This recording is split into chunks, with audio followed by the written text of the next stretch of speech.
राधे राधे, हरे कृष्णा। आप सभी का दिन शुभ और मंगलमय हो। आप सभी को डोल 11 और परिवर्तनीय एकादशी की बहुत बहुत शुभकामनाएं। भाद्रपद महीने में शुक्ल पक्ष की परिवर्तनीय एकादशी का दिवस स्वयं में अद्भुत और लौकिक और परम पावन माना जाता है। शास्त्रों में वर्णित है कि जब 4 महीने तक भगवान श्री हरि विष्णु योग निद्रा में शयन करते हैं तो इसी दिन वे करवट बदलते हैं। इसी कारण इसे परिवर्तनीय अर्थात परिवर्तन एकादशी भी कहा जाता है। और इस दिन का विशेष महत्व ब्रज के मंगलमय जीवन से भी जुड़ा हुआ है, क्योंकि आज ही के दिन मैया यशोदा ने लल्ला कान्हा की सूर्य पूजा करवाई थी, जिसे कुआं पूजन भी कहा जाता है। और यही वह पावन अवसर था जब पहली बार नंद बाबा ने अपने लाला को रथ पर बिठाकर महेश्वर नगर का भय भ्रमण करवाया था। इसलिए यह तिथि केवल व्रत और पूजन ही नहीं, बल्कि भगवान के जीवन से जुड़े रमणीय उत्सव का भी प्रतीक बन गया है। कहा जाता है कि इस दिन का व्रत करने वाले भक्त अपने समस्त पापों से मुक्त होकर विष्णु धाम को प्राप्त हो जाते हैं। और यही कारण है कि धर्मराज युधिष्ठिर अपने अंतःकरण में उठ रही शंकाओं और जिज्ञासाओं का समाधान पाने के लिए आज एक बार फिर उत्सुक पूर्वक भगवान श्री कृष्ण की प्रतीक्षा कर रहे हैं। और तभी समूचा वातावरण अद्भुत रूप धारण कर लेता है। आकाश में दिव्यांगनाएं गूंज उठती है, दिशाएं स्वर्ण आभा से अलौकिक हो जाती है, मंद मंद समीर अपने साथ अनोखी मधुरता लिए बहती है, और समस्त सृष्टि मानो आनंद मग्न हो उठती है। ऐसे ही शुभ क्षण में भगवान श्री कृष्ण का भव्य और मंगलमय आगमन होता है और परिवर्तनीय एकादशी की पावन कथा श्री गणेश आरंभ होता है। तो आइए श्रवण करते हैं आज की कथा। पौराणिक कथा के अनुसार महाभारत काल में पांडव भाइयों में सबसे बड़े युधिष्ठिर ने भगवान श्री कृष्ण से भाद्रपद के शुक्ल पक्ष की एकादशी के व्रत के बारे में पूछा। तब युधिष्ठिर कहने लगे, हे भगवान, भाद्रपद शुक्ल एकादशी का क्या नाम है? इसकी विधि तथा इसका महात्म्य कृपया करके कहिए। तब भगवान श्री कृष्ण कहने लगे कि इस पुण्य स्वर्ग और मोक्ष को देने वाली तथा सब पापों का नाश करने वाली उत्तम वामन एकादशी का महात्म्य मैं तुमसे कहता हूँ। तुम ध्यान पूर्वक सुनो। यह पद्म एकादशी यानी परिवर्तनीय एकादशी जयंती एकादशी भी कहलाती है।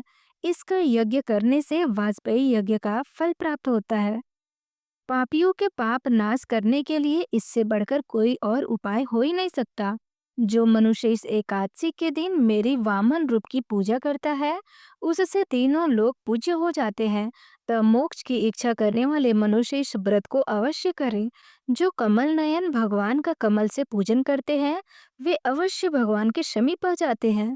जिसे भाद्रपद शुक्ल एकादशी को व्रत और पूजन किया हो, उस उसने ब्रह्मा विष्णु सहित तीनों लोकों का पूजन किया हो। अतः हरिवासर अर्थात एकादशी का व्रत अवश्य करना चाहिए। इस दिन भगवान करवट लेते हैं, इसलिए इसको परिवर्तनीय एकादशी भी कहते हैं। भगवान के वचन सुनकर युधिष्ठिर बोले कि हे भगवान, मुझे अति संदेह हो रहा है कि आप किस प्रकार सोते और करवट लेते हैं, तथा किस तरह राजा बलि को बांधा और वामन रूप रखकर क्या क्या लीलाएं की। चतुर्मास के व्रत की क्या विधि है तथा आपके शयन करने पर मनुष्य का क्या कर्तव्य है, सो आप मुझको विस्तार पूर्वक बताइए। श्री कृष्ण कहने लगे कि हे राजन, अब आप सब पापों को नष्ट करने वाली कथा का श्रवण करें। त्रेता युग में बलि नामक एक दानव था। वह मेरा परम भक्त था। विविध प्रकार के वेद सूक्तों से मेरी पूजा अर्चना किया करता था और नित्य ही ब्राह्मणों का पूजन तथा यज्ञ के आयोजन करता था। लेकिन इंद्र से द्वेष के कारण उसने इंद्रलोक तथा सभी देवताओं को जीत लिया। इस कारण सभी देवता एकत्र होकर सोच विचार करने लगे और भगवान के पास गए।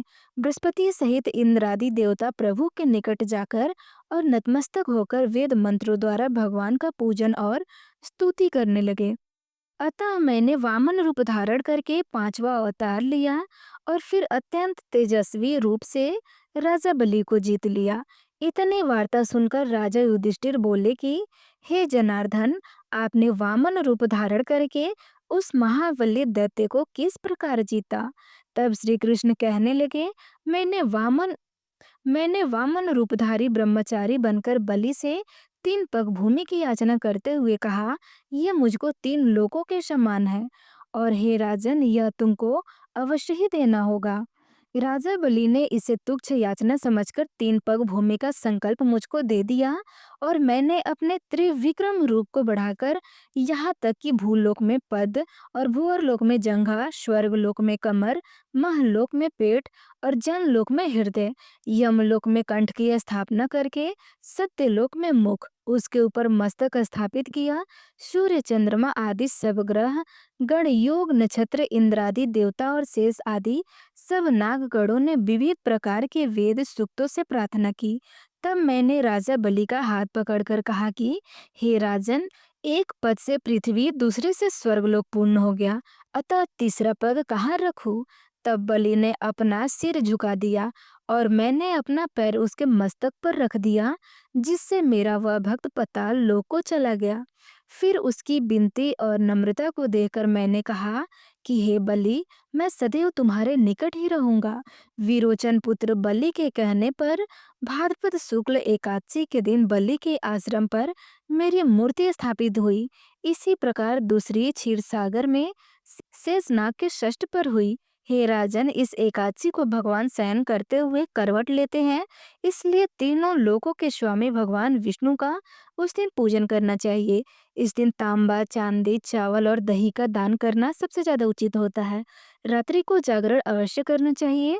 जो विधि पूर्वक इस एकादशी का व्रत करते हैं, वे सब पापों से मुक्त होकर स्वर्ग में जाकर चंद्रमा के समान प्रकाशित हो जाते हैं और यश प्राप्त करते हैं। जो पापनाशक इस एकादशी कथा को पढ़ते या सुनते हैं, उनको 1000 अश्वमेघ यज्ञ फल प्राप्त होता है। जो भी भक्त सच्ची श्रद्धा के साथ भगवान विष्णु का पूजन करते हैं, भगवान शालिग्राम का पूजन करते हैं और माता तुलसी का पूजन करते हैं, एकादशी का व्रत करते हैं, इससे भगवान श्री हरि विष्णु अति प्रसन्न हो जाते हैं और अपना कृपा भी प्रदान करते हैं। एकादशी का व्रत जो कि सभी प्रकार के पापों को नष्ट करने वाली होती है और व्यक्ति के जब पाप और ताप नष्ट होते हैं तो उनके पुण्य का उदय हो पाता है और सभी प्रकार के फिर सांसारिक सुखों की प्राप्ति भी होती है। हिंदू धर्म में तुलसी का बड़ा ही विशेष महत्व माना जाता है। माता तुलसी जो कि अपने भक्तों के सभी प्रकार के पापों को नष्ट करने वाली है और भगवान विष्णु को जो कि तुलसी दल अति प्रिय होता है। बिना तुलसी दल के भगवान विष्णु उस पूजन को स्वीकार नहीं करते हैं और जहाँ पर भी तुलसी का वृक्ष होता है वहाँ पर यम के दूत भी असमय नहीं आते हैं। इसलिए चाहिए कि माता तुलसी का पूजन करें और तुलसी वृक्ष के नीचे जो कि दीपक जलाने चाहिए। इससे माता तुलसी अपना कृपा प्रदान करती है। माता तुलसी का विवाह जो कि भगवान शालिग्राम के साथ विधि विधान के साथ कार्तिक के महीने में किया जाता है और प्रत्येक दिन भगवान विष्णु का पूजन भी करा जाता है। भगवान विष्णु के पूजन के साथ साथ माता तुलसी का पूजन करते हुए कथा का भी श्रवण करना चाहिए। इससे भगवान विष्णु और माता तुलसी का कृपा प्राप्त होता है। तो आइए सुनते हैं द्वादशी पारण के दिन तुलसी माता की कथा। तुलसी से जुड़ी हुई एक कथा जो कि बड़ी ही प्रचलित है। श्रीमद् देवी भागवत पुराण में इनके दिव्य अवतरण की दिव्य लीला कथा भी बताई गई है।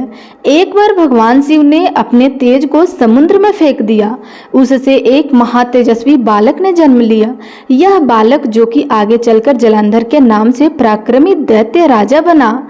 इसकी राजधानी का नाम जो कि जलांधर नगरी था। दैत्य राजा कालनेमी की कन्या वृंदा का विवाह जलांधर से हुआ।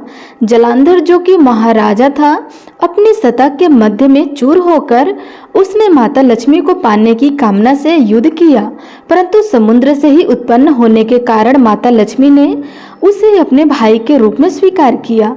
वहां से फिर पराजित होकर वह माता पार्वती को पाने की लालसा से कैलाश पर्वत पर पहुंच गया और भगवान देवादि देव शिव का रूप धारण करके माता पार्वती के समीप गया, परंतु माता ने अपने योग्य बल से उसे तुरंत ही पहचान लिया तथा वहां से अंतर ध्यान हो गई। देवी पार्वती ने क्रूर होकर सारा वृतांत भगवान विष्णु को सुनाया। जलांधर की पत्नी वृंदा अत्यंत ही पतिव्रता स्त्री थी। उसी के पतिव्रता धर्म की शक्ति से जलांधर ना तो मारा जाता और ना ही पराजित होता था। इसलिए जलांधर का नाश करने के लिए वृंदा के के पतिव्रता धर्म को भंग करना बहुत ही जरूरी था। इसी कारण भगवान विष्णु ऋषि का वेश धारण करके वन में पहुंचे। वहां वृंदा अकेले ही भ्रमण कर रही थी, वहां पर घूम रही थी और भगवान के साथ दो मायावी राक्षस भी थे, जिन्हें देखकर वृंदा भयभीत हो गई। ऋषि ने वृंदा के सामने पल में दोनों को भस्म कर दिया। उनकी शक्ति को देखकर वृंदा ने कैलाश पर्वत पर महादेव के साथ युद्ध कर रहे अपने पति जलांधर के बारे में पूछा। ऋषि ने अपने माया जाल से दो वानर को प्रकट किया। एक वानर के हाथ में जलांधर का सिर था तथा दूसरे हाथ में धर था। अपने पति की यह धर को देखकर वृंदा मूर्छित होकर वहीं पर गिर पड़ी। होश में आने पर उन्होंने ऋषि रूपी भगवान से विनती की कि वह उसके पति को जीवित करे। भगवान ने अपनी माया से पुनः जलांधर का सिर धड़ से जोड़ दिया, परंतु स्वयं भी वह उसी। वृंदा को इस छल का जरा सा भी पता न चला। जलांधर बने भगवान के साथ वृंदा पतिव्रता सा व्यवहार करने लगी, जिससे उसका सतीत्व भंग हो गया। ऐसा होते ही वृंदा का पति जलांधर, जो कि भगवान शिव के युद्ध कर रहा था, वह युद्ध में मारा गया। इस सारी लीला का जब वृंदा को पता चला तो वह क्रूर होकर भगवान विष्णु को, जो कि शिला होने का श्राप दे दिया था, तथा स्वयं भी सती हो गई। जब वृंदा भस्म हुई, वहां पर तुलसी का पौधा उगा। भगवान विष्णु ने तुलसी से कहा कि हे वृंदा, तुम अपने सतीत्व के कारण मुझे लक्ष्मी से भी अधिक प्रिय हो गई हो। अब तुम तुलसी के रूप में सदा ही मेरे साथ रहोगी। जो मनुष्य मेरे शालिग्राम रूप के साथ तुलसी का विवाह करेगा और पूजा करेगा, उसे इस लोक और परलोक में विलुप्त यश की प्राप्ति होगी। जिस घर में तुलसी होती है, वहां पर यम के दूत भी असमय नहीं आ सकते। गंगा व नर्मदा के जल में स्नान तथा तुलसी का पूजन बराबर माना जाता है, चाहे मनुष्य कितना भी पापी क्यों न हो। मृत्यु के समय जिसके प्राण मंजरी रहित तुलसी और गंगा जल मुख में रखकर निकल जाते हैं, वह पापों से मुक्त होकर बैकुंठ धाम को प्राप्त होता है। और जो मनुष्य आंवले की छाया में अपने पितरों का श्राद्ध करता है, उसके पितर भी मोक्ष की प्राप्त हो जाते हैं। इस प्रकार से जो भी भक्त सच्ची श्रद्धा के साथ भगवान विष्णु का पूजन करते हैं, भगवान विष्णु को तुलसी दल अर्पित करते हैं, भगवान शालिग्राम का पूजन करते हैं और माता लक्ष्मी का पूजन करते हैं, भगवान शालिग्राम के साथ माता तुलसी का विवाह संपन्न करते हैं, उन्हें विलुप्त यश की प्राप्ति होती है तथा सभी प्रकार के पापों का नाश होता है तथा सभी प्रकार के मनोरथ भी सिद्ध होते हैं। तो प्रेम से बोलिए भगवान श्री हरि विष्णु की जय, माता लक्ष्मी की जय, तुलसी माता की जय।